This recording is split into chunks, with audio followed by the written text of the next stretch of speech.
छत्रपति संभाजीनगर, अमरावती के साथ ही कई जिलों में टिकट बंटवारे को लेकर जबरदस्त तनाव दिखाई दिया। जिसे टिकट नहीं मिला, उनके समर्थकों ने पार्टी दफ्तर में ही जमकर तोड़फोड़ कर डाली, तो कहीं टिकट न मिलने से नाराज नेता सीनियर नेताओं के सामने ही मुर्दाबाद के नारे लगाते हुए नजर आए।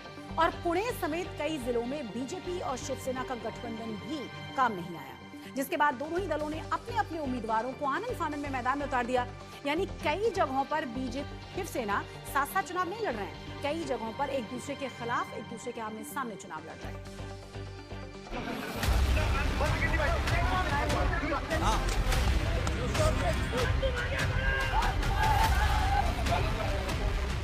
बीएमसी समेत 29 नगर निगमों के चुनावों में टिकटों के लिए शहर शहर हंगामा देखने को मिल रहा है। कहीं पार्टी दफ्तर में तोड़फोड़ हुई तो कई जगह अपने ही नेताओं के खिलाफ नारेबाजी। पुणे में भी हाई वोल्टेज ड्रामा देखने को मिला।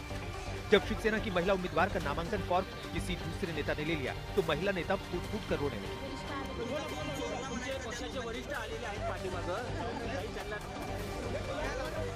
ये मामला पुणे के वडगांव शेरी निर्वाचन क्षेत्र का है। खबर है कि उसका नामांकन फॉर्म एक दूसरे उम्मीदवार को सौंप दिया गया था, जिसने फॉर्म खुद भरा और शिवसेना के आधिकारिक प्रत्याशी के तौर पर नामांकन दाखिल किया। खुद को दरकिनार महसूस होते हुए ये महिला उम्मीदवार भावुक हो गई और मीडिया के सामने दहाड़े मारकर रोने लगी।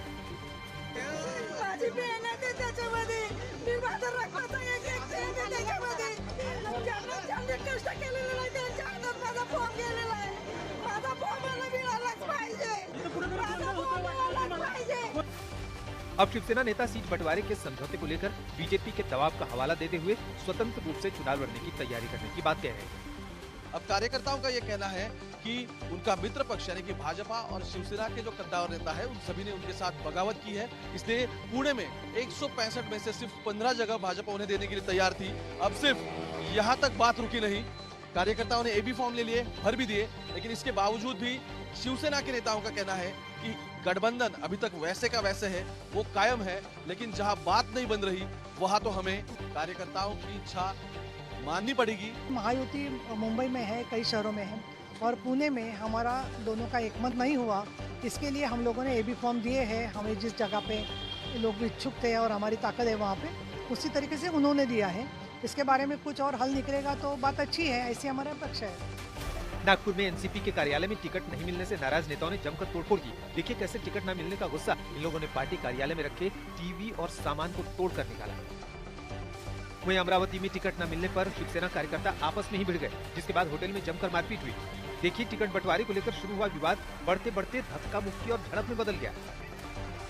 इसके बाद पूरे परिसर में तनाव का माहौल बन गया। कार्यकर्ताओं ने आंतरिक कलह और गुटबाजी का आरोप लगाते हुए काफी देर तक हंगामा किया। इधर छत्रपति संभाजीनगर में भी नगर निगम चुनाव को लेकर खूब हंगामा बरपा। यहाँ एआईएमआईएम के अंदर की कलह भी सामने आ गई। पार्टी के कई पूर्व पार्षदों को टिकट नहीं मिलने से नाराज कार्यकर्ताओं ने महाराष्ट्र के एआईएमआईएम अध्यक्ष इम्तियाज जलील की तस्वीरों को फाड़ा और उन्हें जलाकर विरोध जताया। नाराज नेताओं और कार्यकर्ताओं ने कहा कि वो एआईएमआईएम के साथ थे और हैं और हमेशा रहेंगे, लेकिन वो इम्तियाज जलील की कार्यशैली के खिलाफ है। यहाँ की हुई धांधलियां, यहाँ पे टिकट बंटवारे के अंदर नाइंसाफियां, इसके खिलाफ हम लोग जो है तो उनके खिलाफ में आंदोलन कर रहे हैं। और मैं समझता हूँ कि इम्तियाज जलील साहब जो चाले चलते हैं पार्टी में रह के, दूसरों को बड़ी इत्तेहाद की दुहाई देते हैं, लेकिन वो इलेक्शन ऐन आने के मौके पर पूरे महाराष्ट्र की बॉडियां बर्खास्त करते हैं।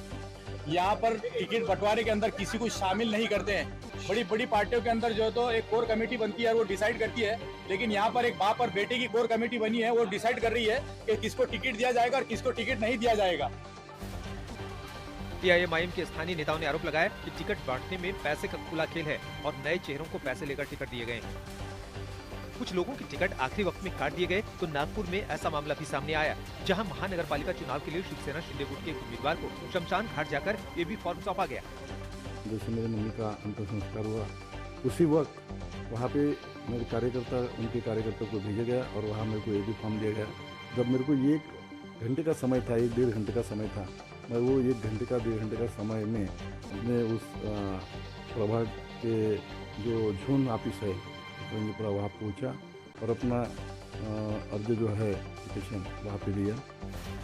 महाराष्ट्र के छत्रपति संभाजीनगर में महानगर पालिका चुनाव से पहले महायुति के अंदर का तनाव भी खुलकर सामने आ गया। कैबिनेट मंत्री और शिवसेना नेता संजय शिरसाट ने बीजेपी पर हमला करते हुए दावा किया है कि शहर में बीजेपी के साथ गठबंधन अब पूरी तरह टूट चुका है। भाजपला आता मला बोलायला लावू नका. या स्थानिक नेत्याला सांगतो थोडा आवर घाला. तुम्ही काय केलंय आता आणखी मी स्पष्ट बोलणं योग्य नाही म्हणून मी थोडा संयम राखतो. कसे कुठं कट कारस्थान शिजले याची सुद्धा कल्पना आम्हाला आलेली, परंतु निवडणुकीच्या तोंडावर इतक्या टोकाची चिखलफेक करणं योग्य नाही म्हणून आम्ही शांत आहोत. उधर बीजेपी ने संजय शिरसाट के आरोपों को सिरे से खारिज करते हुए गठबंधन टूटने के लिए शिवसेना को ही जिम्मेदार ठहरा दिया. शिवसेना के माध्यम से ये महागठबंधन टूट गया है, उन्होंने डिक्लेयर किया है. और जो हमारी लास्ट मीटिंग हुई थी उसमें जो डिसाइड हुआ था 50 सीट्स भाजपा लड़ेगा और 37 सीट्स शिवसेना लड़ेगी, तो हमारी 50 सीट के ऊपर तैयारी तो है, लेकिन 37 सीट्स जो शिवसेना लड़ने वाली थी उसके ऊपर भी हम अभी सब मिलके एक बीजेपी का बी फॉर्म रहता है कैंडिडेचर्स का देने का, वो देंगे. वहीं इस बार आम आदमी पार्टी भी बीएमसी चुनाव में अपनी किस्मत आजमाने उतर रही है. आज आप नेता और दिल्ली की पूर्व मुख्यमंत्री आतिशी ने बीएमसी चुनाव के लिए आपका मैनिफेस्टो जारी किया. इस मैनिफेस्टो में केजरीवाल के दिल्ली मॉडल की छाप दिख रही है. तो आज आम आदमी पार्टी ने मैनिफेस्टो रिलीज किया है. जो मेन मुद्दे, जो मेन गारंटीज हमारी हैं, 0 electricity bill, 24/7 water, pothole free roads, high quality education and health care, ये आम आदमी पार्टी, हम सरकार में नहीं भी आए तो अगर हमारे कुछ ही कॉर्पोरेटर्स इलेक्ट हुए तो हम जो भी पार्टी सरकार में आएगी उस पर इतना दबाव बनाएंगे कि उनको डिलीवर करना पड़ेगा.